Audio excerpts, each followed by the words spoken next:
Sekarang kita akan belajar bikin React Context dan juga menggunakannya di aplikasi Next.js kita. Tentunya di app router ya, karena di app router ini setiap komponen React itu akan dianggap sebagai server components. Dan sedangkan kita nggak bisa bikin React Context di server components. Nah, jadi gimana caranya? Sekarang kita akan coba bikin. Kalau kita lihat di sini, ada penjelasannya. Jadi kita nggak bisa bikin React Context. Atau React Context itu nggak didukung di server components kan. Di sini ada caranya. Jadi simpelnya, kita akan coba demoin atau kita coba implementasi. Di sini kita pergi ke layout. Misalkan kita mau bikin theme context untuk spread value dari theme saat ini, misalkan light atau dark gitu. Untuk bikin React context, simpelnya tuh begini. Nggak usah diekspor, gini ya, const theme context misalkan. Lalu di sini kita bisa import create context dari React. Kemudian misalkan light, gini ya. Di sini create konteksnya tuh dari sini, dari React. Kemudian kita bungkus theme context.provider kayak gini. Kita save. Nah, di sini muncul error. Di sini muncul error. Errornya adalah you are importing a component that needs create context. This React hook only works in a client component.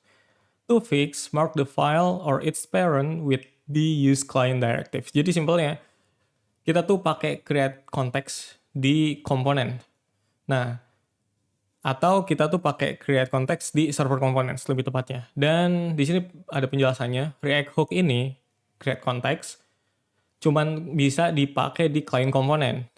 Layout ini, atau root layout ini, dia tuh server components. Jadi, pasti nggak bisa karena dia ini server components dan create context ini bisa dipakai client component saja gitu. Nah, cara memperbaikinya adalah di sini ada penjelasannya. To fix, mark the file or its parent with the use client directive. Jadi, kalau kita mau benerin ini, kita perlu menandai file tersebut dengan use client directive atau parent-nya yang nge-import komponen tersebut. Di sini kan root layout. Root layout ini ya dibacanya sama Next.js ya. Jadi kita nggak ada secara manual import ini. Jadi di sini maksudnya tuh dikasih use client. Sini. Use client. Kita save. Nah, di sini you are importing to export metadata from a component marker bla bla bla bla bla. Jadi kita tuh pakai metadata yang atau di dalam komponen yang ditandai dengan use client. Nah, ini nggak bisa. Karena ini memang bukan cara yang terbaik dan kalau kita mau memperbaiki ini, kita perlu mengabstraksi bagian tertentu yang perlu jadiin client components. Kalau pakai cara ini, walaupun bisa, itu kita bakal ngubah keseluruhan si flow Next.js-nya jadi client components atau si component tree-nya jadi client components. Nah, kalau di Next.js itu ada pattern yang menyarankan kalau kita mau bikin client components itu kita abstrak. Abstrak sampai kayak dalam banget yang benar-benar si si komponen itu berhak jadi client components, misalkan bagian-bagian interaktif aja. Karena kalau begini, kita akan mengubah si root layout ini jadi client components. Kemudian selain itu, kita nggak bakal dapet manfaat-manfaat dari server components. Kayak misalkan untuk data fetching. Dan salah satunya kita nggak bisa pakai metadata. Kemudian yang lain sebagainya gitu. Maka dari itu, sangat tidak direkomendasikan untuk menggunakan use client di halaman, contohnya di layout gitu. Sebaiknya di abstrak lagi gitu. Nah, untuk itu kita bisa mengabstraksi konteks ini ke komponen lain. Kita bikin di sini. Misalkan namanya theme context.tsx. Di sini baru kita bisa import create context. Kita export theme context. Di sini bisa bikin begini, lalu kita bikin providernya. Export function theme provider. Kita bikin children di sini, terus type-nya children React node kayak gini. Lalu di sini kita return theme context provider, value-nya kayak gini. Value bisa apa aja ya sebenarnya, tapi ini contoh aja. Kemudian kita balik lagi ke layout. Nah, di sini kita bisa ganti jadi theme provider. Theme provider kayak gini. Kita hapus kayak gini, lalu kita hapus juga ini. Bagian ke atas kita hapus ini, dan sekarang kita import theme providernya dari theme context di sini. Kayak di sini ada error. Value is not assignable.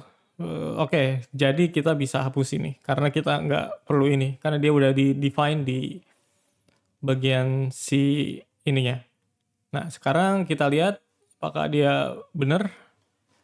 Dia masih error. Kenapa masih error? Karena kita nggak ngasih yang diinginkan si Next.js-nya di sini. Kita perlu tandain ini sebagai use client. Karena kalau nggak, dia ya sama aja. Dia sama aja dianggap sebagai server components walaupun kita abstrak. Jadi poinnya adalah use client ya sebenarnya. Nah, kita save.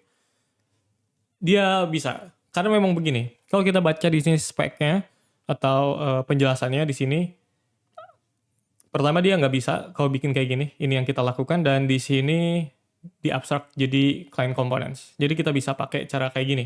Begitu. Jadi contohnya begitu ya. Sebenarnya kita bisa bikin value ini juga jadi misalkan kayak gini. Jadi kita abstrak lagi, misalkan ini kita kasih string ya. Value itu string, value string, kita save. Lalu kita balik lagi ke layout di sini. Kita balik lagi ke layout, di sini value-nya kita define light gitu. Jadi value ini mungkin kita mau ambil dari cookie juga bisa, atau dari yang lain gitu. Baiknya mungkin dari cookie gitu kan, biar dia menghindari semacam glitch. Tapi itu kita nggak bahas di sini ya. Kita fokusnya ke bagian konteksnya.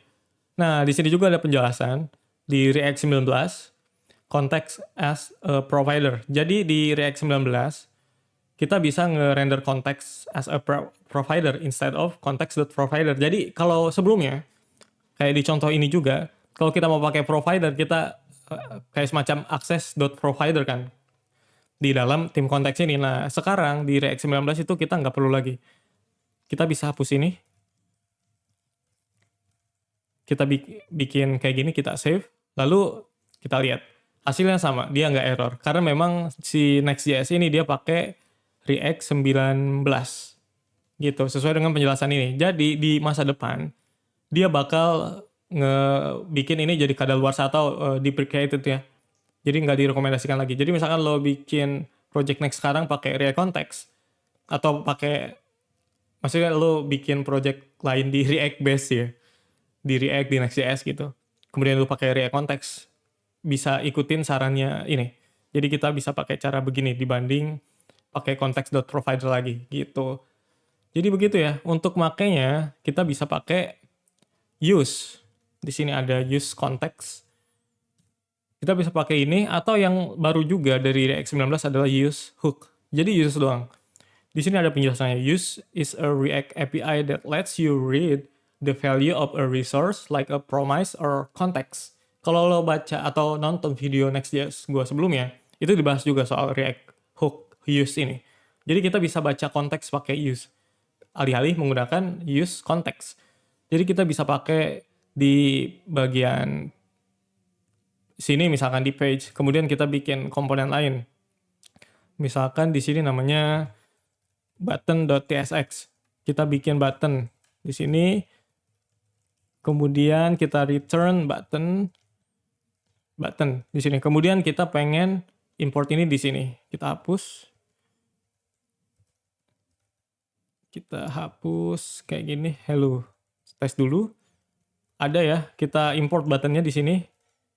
Kayak gini. Kemudian di sini ada buttonnya. Dan di sini kita pengen akses si theme konteksnya. Kita bisa pakai cara gini. Const theme use theme context. Kayak gini.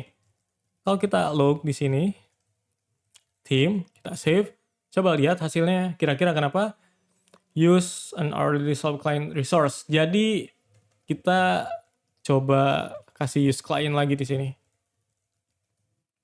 Kita save. Nah, kalau kita lihat di sini, dia ada lihat di sini. Nah, di sini ada lognya. Gitu. Jadi kita berhasil ngebaca, karena kita ngebaca client components sebenarnya di sini, atau si React context di sini. Kalau kita ngebaca promise itu beda lagi. Kita misalkan nge-pass atau nge-streaming data fetching di server components, kemudian kita pass ke client components gitu. Kemudian kita pengen baca value-nya gitu kan, karena promise kita kayak semacam nge-await dulu sampai dia resolve. Nah, kita bisa pakai use. Nah, karena kita baca React context, ya udah kita pakai cara seperti ini.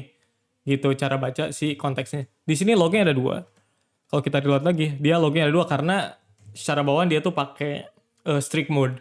Jadi kalau di strict mode React itu dia bakal ngerender 2 kali di development server. Gitu, itu kenapa ada 2 kali di sini ya. Jadi begitu. Oke, cara bikin React context dan juga menggunakannya di project Next.js app router. Yang mana secara bawaan komponen-komponen itu dianggap sebagai server components. Gitu.